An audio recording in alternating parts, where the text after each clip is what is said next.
dear friends, let me guide you to a magical place, far away from all hardships and struggles. Close your eyes and open your imagination. Chapter 5: A Fabulous Gift. As you, Scott, and Millie approach the ice cream parlor, the sweet scent of freshly made waffle cones filled the air. You couldn't help but smile. The place was bustling with children and families, enjoying their treats. Laughter mingling with the sound of clicking spoons against bowls. You quickly scanned the terrace for your mom and Aunt Clara. Your heart sank a little when you spotted them at a table in the corner, their expressions one of concern. Your mom looked up and smiled at you, but her eyes were slightly narrowed in a way that told you she was worried.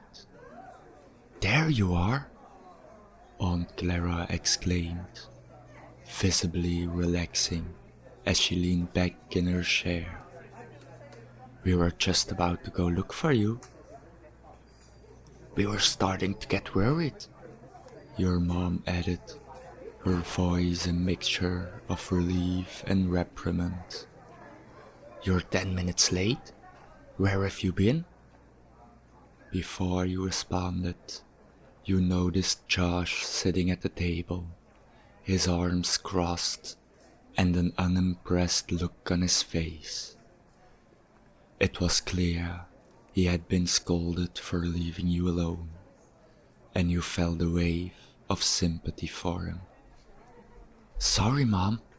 I met Scott and Millie at Madame Malkin's," you explained, trying to sound as casual as possible. "I told him it was okay for him to leave.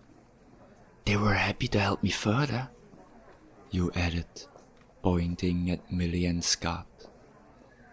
Josh's expression softened just a fraction, and you could tell he was thankful for your defense. It felt good to stand up for him, especially since you hoped it could help the two of you get closer again. Millie, sensing your little lie, since she only met you at Ollivander's, stepped in. "Hi, I'm Millie. I'm a prefect for Hufflepuff." She smiled warmly at your mom and Aunt Clara. "Congratulations on your new student." You felt a wave of relief that she didn't mention anything about meeting you later. Instead, she radiated kindness, making you feel more at ease in this inconvenient situation. Your mom's expression changed to one of gratitude. "Thank you, Millie. That's wonderful. Would you and Scott like to join us for ice cream?" "Oh, we'd love to, but I still have an errand to run," Millie replied apologetically. "But I can come back in about an hour to pick up Scott if that's okay."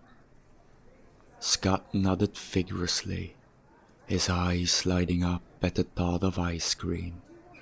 "Definitely. I'm not missing out on that." Your mom ordered ice creams for everyone. "Here you go. Chocolate, strawberry, mint chocolate chip, all your favorites," your mom announced, placing the tops in front of everyone. "Thanks, Mom," you said, delighted as you dug in. "Scott, tell us more about yourself and your family," Aunt Clara encouraged. You noticed Scott fidgeting slightly, a mixture of excitement and shyness in his expression. "Well, I'm just really looking forward to Hogwarts. he started. My dad works for the Ministry of Magic, and my mom develops magical cleaning supplies for Mrs. Scowers. She's really good at it. His voice swelled with pride. Wow, that's impressive, your mom replied. And do you have any other siblings? Scott nodded. No, only my older sister. She is doing very well at Hogwarts, so I guess I have a lot to live up to. You saw a flicker of something in his eyes. Was it jealousy or admiration? Either way, you leaned in, eager to engage. Do you hope to become a Hufflepuff like your sister? Scott smiled. Yeah, I guess. She loves it. The house is all about loyalty and hard work. It fits her perfectly. I just hope I can live up to that too. Your mom took a bite of her own ice cream, clearly interested. And what do you like to do for fun? I love to read about magical creatures, Scott replied, his face lighting up. And I'm really excited about Care of Magical Creatures. My sister has a lot of books about it and says it's one of her favorite classes. As Scott spoke, you noticed Josh still hadn't said a word. He seemed to be trying to shrink into himself, avoiding the glances of passing patrons. It was a stark contrast to the lively conversation happening at the table. Suddenly, you heard a soft hoot. It came from beneath the table. Your mom bent down to take a look. What's this? She exclaimed, pulling a small cage into view. Surprise! She declared, lifting the cage onto the table.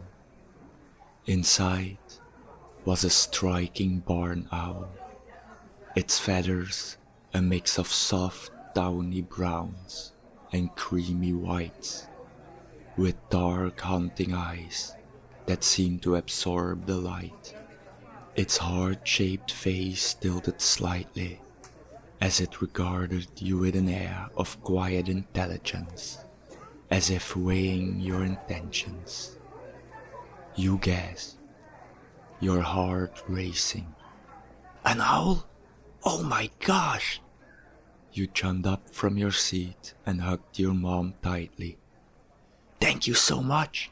He's perfect. The owl blinked slowly, seemingly unimpressed with all the excitement, but you could hardly contain your joy.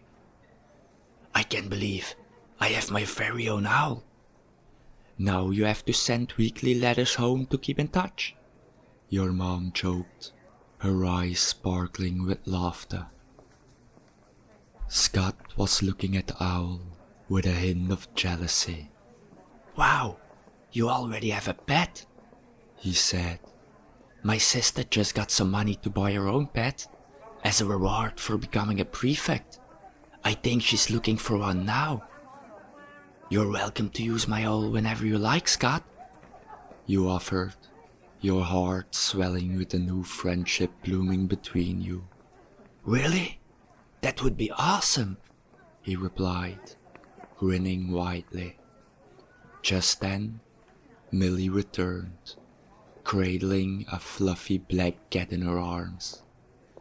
The cat's fur shimmered like a dark, starry night, and its bright green eyes gleamed with curiosity. Oh wow, you bought a cat? Scott exclaimed, excitement bubbling in his voice. Millie smiled proudly. Her name is Luna. I've always wanted a cat, and now I finally have one.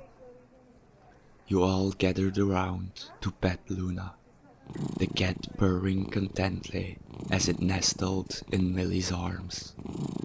She's so soft, you said, feeling the warmth radiating from the little creature. Millie spotted the cage on the table, her eyes widening with curiosity. Is that your owl? She asked, stepping closer to it.